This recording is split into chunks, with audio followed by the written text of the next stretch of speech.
قرآن مجید میں 5 جگہ اللہ کے حق کے بعد فوراً والدین کا حق ہے. وَقَضَىٰ رَبُّكَ أَلَّا تَعْبُدُوا إِلَّا إِيَّاهُ وَبِالْوَالِدَيْنِ إِحْسَانًا. تیرے رب نے فیصلہ کر دیا ہے کہ اس کے سوا کسی کی بندگی نہیں کرو گے اور والدین کے ساتھ نیک سلوک کرو گے. اللہ کے حکم کے بعد، اللہ کے حق کے بعد والدین کا حق ہے. سورہ لقمان میں انشکر لی ولوالدیک، شکر ادا کرو میرا بھی اور اپنے والدین کا بھی. اور سورہ بنی اسرائیل میں تو کیا تفصیل آئی ہے.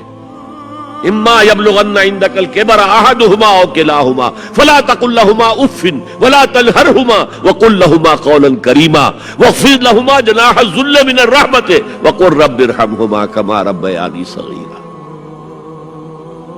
اگر تمہارے والدین میں سے ایک یا دونوں تمہارے پاس بڑھاپے کی عمر کو پہنچ ہی جائیں، انہیں کبھی اف تک نہ کہنا، دل نہ توڑنا ان کا، چھاتی چوڑی کر کے بات نہ کرنا، ان سے کندھے جھکا کر بات کرنا، ادب سے گفتگو کرنا.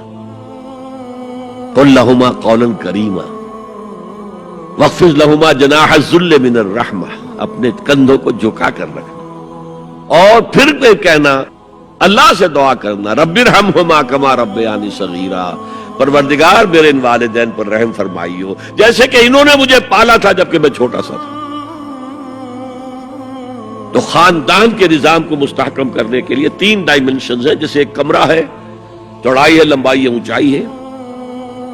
پہلے تو شوہر اور بیوی کے درمیان bond of love.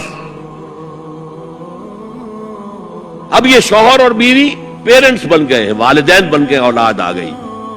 Second dimension add ہو گئی، ادب، عزت. اور بہن بھائی ہے، اخوت، جس کو کہ وہ کہہ رہا ہے جی ویلز بھی، فریٹرنٹی. خاندان کا ادارہ مستحکم. یہاں ایک نقطہ اور بیان کر دوں. لیگل لیول پر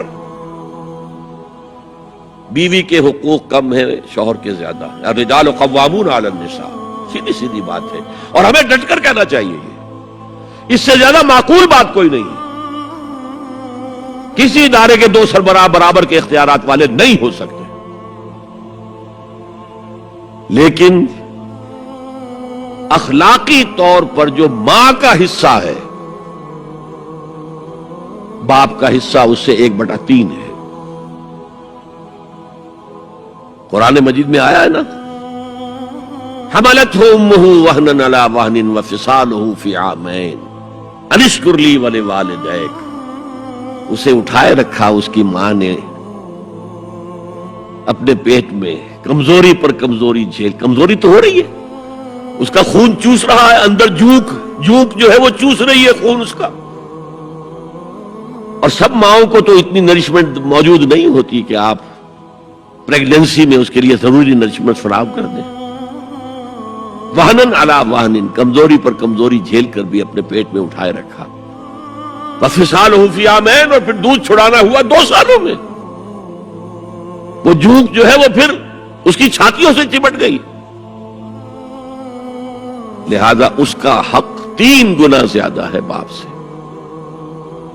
ایک صحابی حضور سے پوچھتے ہیں، حضور میرے حسن سلوک کا اولین مستحق کون ہے؟ فرمایا تمہاری والدہ. پھر پوچھا ان کے بعد کون؟ پھر کہا تمہاری والدہ. پھر پوچھا ان کے بعد کون؟ پھر کہا تمہاری والدہ. پھر پوچھا ان کے بعد کون؟ تو کہا تمہارے والد. 3 درجے. اور یہ جو فرمایا الجنت تحت اقدام الامہات، جنت تو ماؤں کے قدموں تلے ہے، یہ باپ کے بارے میں تو نہیں فرمایا. یہ ہے ایکویشن، بیلنس.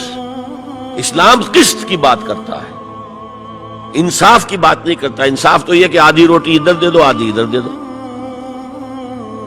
انصاف ہے، یہ اچھی چیز ہے.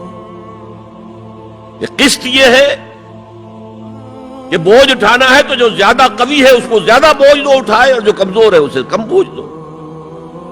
یہ قسط ہے.